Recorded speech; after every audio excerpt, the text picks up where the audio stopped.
आप सबको चैनल से एक बार फिर से इस संदेश में मैं आपका स्वागत करता हूं। दोस्तों, ये वीडियो आप सभी के लिए बहुत ही महत्वपूर्ण है, इसलिए इस पूरे संदेश को आप शुरू से अंत तक आप जरूर सुने। मैं आशा करता हूं कि इस वीडियो के द्वारा परमेश्वर आप सबको बहुत बड़ा आशीष देने वाला है। दोस्तों, हमारा जो जीवन है ना, वो सुख दुख का संगम है। कभी हमारे जीवन में मुसीबत के समय आता है, कभी सुख का समय आता है, कभी रोने का समय आता है। हमारे जीवन में अलग अलग समय में अलग अलग मुसीबतें, अलग अलग समय होता है। कभी हमें रोना भी पड़ता है, कभी हंसना पड़ता है। हमारा जो जीवन है ना, सुख दुख का संगम है।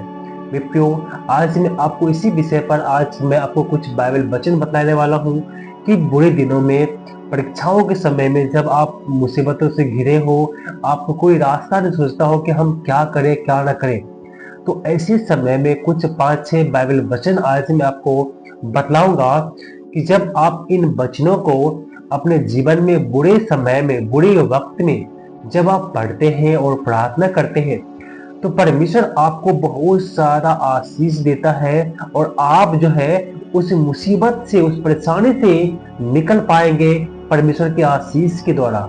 हम जब परमेश्वर से विनती करते हैं, प्रार्थना करते हैं बुरी मुसीबत में, तो परमेश्वर हमें उस मुसीबत से निकालने का रास्ता बतलाता है।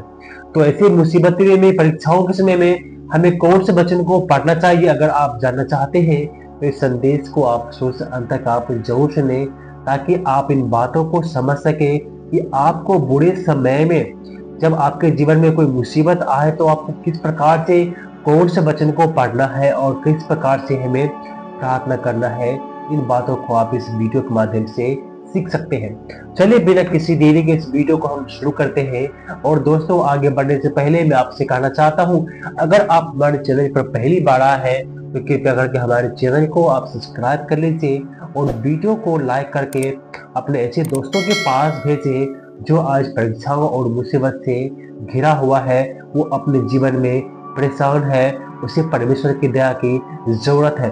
उन व्यक्ति के पास इस वीडियो को आप शेयर जरूर करें। आइए हम वचन को पढ़ते हैं, उसके बाद हम परमेश्वर के वचन से हम कुछ बातचीत करते हैं। हम पढ़ेंगे फिलिपियों के पत्री, उसका 4 अध्याय 6 और 7 में इस प्रकार से लिखा हुआ है, किसी भी बात की चिंता मत करो, परंतु हर बात में तुम्हारे निवेदन, प्रार्थना और विनती के द्वारा धन्यवाद के साथ परमेश्वर के सम्मुख उपस्थित किए जाए। तब परमेश्वर की शांति, जो सारी समझ से परे है, तुम्हारे हृदय और तुम्हारे विचारों को मसीह यीशु में सुरक्षित रखेगी। प्रियो, ये वचन हमें बतलाता है, जब हम मुसीबत में हो, परीक्षाओं में हो, कलेश में, हम जब हमारे जीवन में ऐसी परीक्षाएं, मुसीबतें आती है, जब हम बहुत परेशान रहते हैं, उसी समय में हमें चिंता करने की आवश्यकता नहीं है, लेकिन हमें क्या करना है, अब परमेश्वर की आराधना करना है, परमेश्वर को धन्यवाद देना है, क्योंकि वचन कहता है कि निवेदन, प्रार्थना और विनती के द्वारा परमेश्वर के सम्मुख उपस्थित किए जाए। हम परमेश्वर को धन्यवाद देंगे सिचुएशन के लिए, और हम धन्यवाद देंगे परमेश्वर को, और उसी परीक्षाओं से निकलने के लिए, उसी परीक्षाओं को अच्छी तरीका से आप कर सके के लिए परमेश्वर से प्रार्थना करेंगे, उसे विनती करेंगे, उसे निवेदन करेंगे, और परमेश्वर से हम मांगते हैं तो हमारे प्रार्थनाओं को सुनता है। हम जब परमेश्वर से विनती करते हैं उस दुख के समय में, मुसीबत के समय में, जब परमेश्वर, तब जाकर के परमेश्वर का शांति हमारे हृदय और विचारों को मसीह यीशु में सुरक्षित रखेगा। मित्रों, होता क्या है, जब हम परीक्षाओं में पड़ जाते हैं, जब मुसीबत में पड़ जाते हैं, हमारे हृदय में अलग अलग तरह के बात आने लगता है कि अब क्या होगा, नहीं होगा, क्या करूं ना करूं, और हमारे जो विचार है, वो कभी कभी गलत गलत विचारों को हमारे मन में गलत गलत विचार आने लगता है। लेकिन इसी समय में हम जब परमेश्वर से प्रार्थना करते हैं, हम परमेश्वर से विनती करते हैं, उसे धन्यवाद देते हैं, परमेश्वर से जब हम आराधना करते हैं, तो परमेश्वर हमारे हृदय और हमारे विचार को मसीह यीशु में सुरक्षित रखता है, ताकि हमारे मन में कोई गलत विचार या हमारे हृदय में कोई गलत बात न आ सके। तो इसी समय में, दुख के समय में, हमें परमेश्वर से प्रार्थना करना है और हमें परमेश्वर को आराधना करना है। जब आपके जीवन में क्लेश और मुसीबत आए तब आपको इस कदम को उठाना है। हम दूसरा वचन को पढ़ेंगे, यशायाह 41 अध्याय का 10 वचन भी पढ़ेंगे। यहाँ इस प्रकार से लिखा हुआ है, मत डर क्योंकि मैं तेरे संग हूँ। इधर उधर मत ताक क्योंकि मैं तेरा परमेश्वर हूँ। मैं तुझे ढीठ करूंगा और तेरी सहायता करूंगा। अपने धर्म में दाहिने हाथ से मैं तुझे संभालूंगा। मेरे प्रियो, परमेश्वर को वचन में साफ साफ कहता है, तुम मत डरो। तुम्हारे जीवन में जो मुसीबतें आई है, जो क्लेश आया है, जो परीक्षाएं तुम्हारे जीवन में आए हैं, उसी से तुम मत डरो, मत डरो। इधर उधर मत ताको, तुम कहीं पर भी मत जाओ, तुम किसी के भी मत पास मत जाओ। सिर्फ परमेश्वर कहता है कि तुम मेरे पास ले आओ। हमारे जीवन में जब परीक्षाएं आते हैं, जब मुसीबतें आते हैं, तो हमें कहीं इधर उधर ताकने की आवश्यकता नहीं है, इधर उधर जाने की जरूरत नहीं है। हमें चुपचाप परमेश्वर के सम्मुख में जाना है, उससे प्रार्थना करना है, उसे विनती करना है, उससे विनती करना है। जब परमेश्वर के से हम जब विनती करेंगे, प्रार्थना करेंगे, तब वो परमेश्वर कहता है कि मैं तेरी सहायता करूंगा। मेरे प्रियो, ऐसे समय में जब हम परेशान हो जाते हैं अपने आसपास से, अपने दोस्तों से, हम जब कुछ मदद मांगते हैं, जब वो मदद कर नहीं करता है, हम अपने आपका दोस्त तो मदद नहीं करेगा, लेकिन ऐसा परमेश्वर है जो हमारा मदद करता है। मेरे प्रियो, मैं खुद अपनी बातें आपको बतलाता हूँ। अभी कुछ दिनों से मैं बहुत परेशान चल रहा हूँ और मैं बहुत लोगों से सहायता भी मांगा, लेकिन कहीं कहीं से सहायता नहीं आया। लेकिन मेरे प्रियो, हम जब परमेश्वर के उपस्थिति में गए, परमेश्वर से प्रार्थना किए, तो परमेश्वर हमें रास्ता दिखाया। वो परमेश्वर जीवित है, हमारे प्रार्थना को सुनता है। वो परमेश्वर कहता है, मैं इधर उधर मत ताक, मत डरो, मैं अपने धर्म में दाहिने हाथों से तुझे संभालूंगा। मेरे प्रियो, हमारा परमेश्वर हमें संभालने वाला है, हमारी मदद करने वाला परमेश्वर है। इसलिए इस बुरे समय में आप जो है इधर उधर मत जाइए और उस परमेश्वर की उपस्थिति में जाइए, उस परमेश्वर से सहायता मांगिए। वो परमेश्वर आपको सहायता जरूर करेगा। प्रियो, हम अगले वचन को देखते हैं। हम पढ़ेंगे यहोशू 1 अध्याय का 9 वचन में बहुत ही महत्वपूर्ण बात को हमें परमेश्वर यहाँ पर सिखाता है। ये लिखा हुआ है, क्या मैंने तुम्हें आज्ञा नहीं दी कि हिया बांध कर दृढ़ हो जा, भय न खा और तेरा मन कच्चा न हो, क्योंकि जहां जहां तू जाएगा वहां वह तेरा परमेश्वर यहोवा तेरे संग रहेगा। मेरे प्रियो, ये वचन जो है परमेश्वर यहोशू से कह रहा है। मेरे प्रियो, आप अगर सब बाइबल को पढ़ते हैं तो आप सब कुछ जानते होंगे।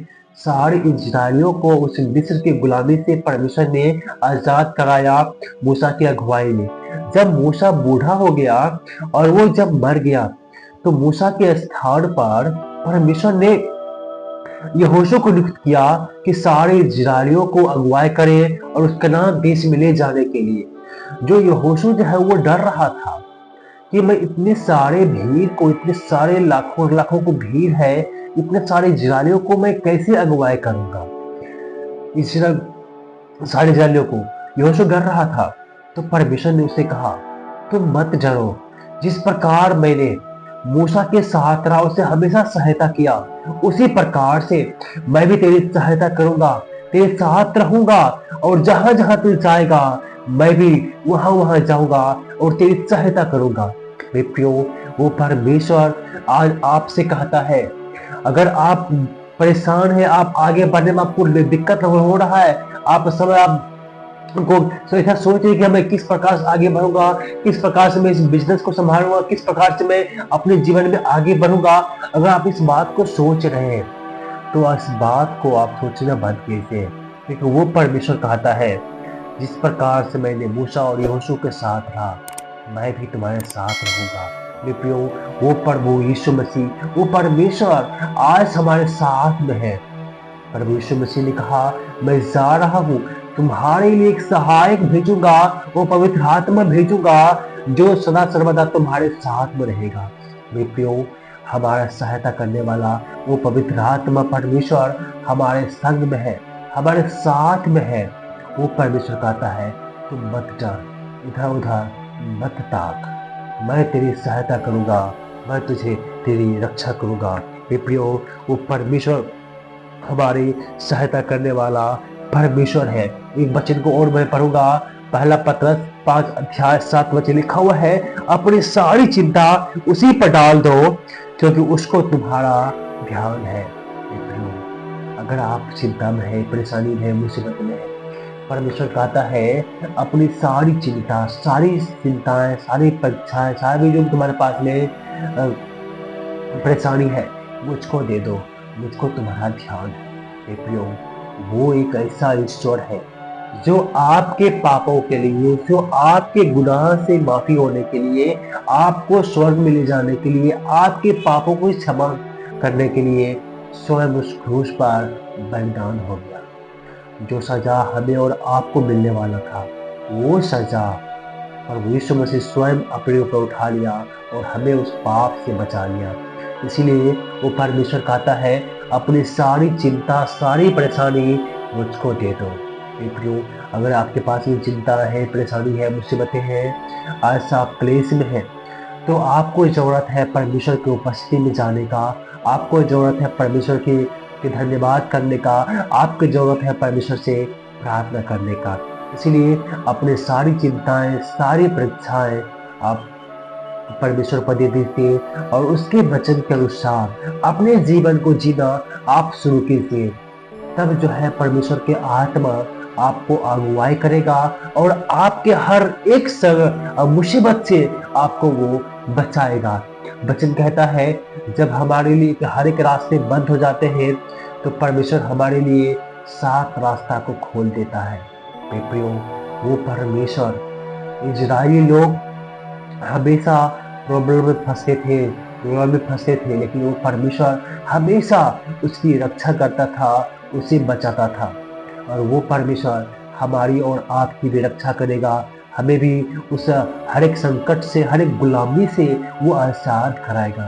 देखियो, जिस प्रकार से सारे इजरायलियों को परमेश्वर ने मिस्र के राजा फिरौन के चंगुल से छुड़ाया, उसी प्रकार से आज आपको उस क्लेश से, उस परीक्षाएं से, उस बीमारी से, उस मुसीबत से आज आपको बचाने वाला है वो परमेश्वर। इसीलिए आपको, अगर जब आपने गुनाह किया है, परेशान में है, तो परमेश्वर से माफी मांग के उससे प्रार्थना कीजिए, धन्यवाद कीजिए, परमेश्वर की आराधना कीजिए। प्रियो, परमेश्वर की आराधना में बहुत शक्ति है। आराधना के द्वारा भी बैरियर टूट सकते हैं।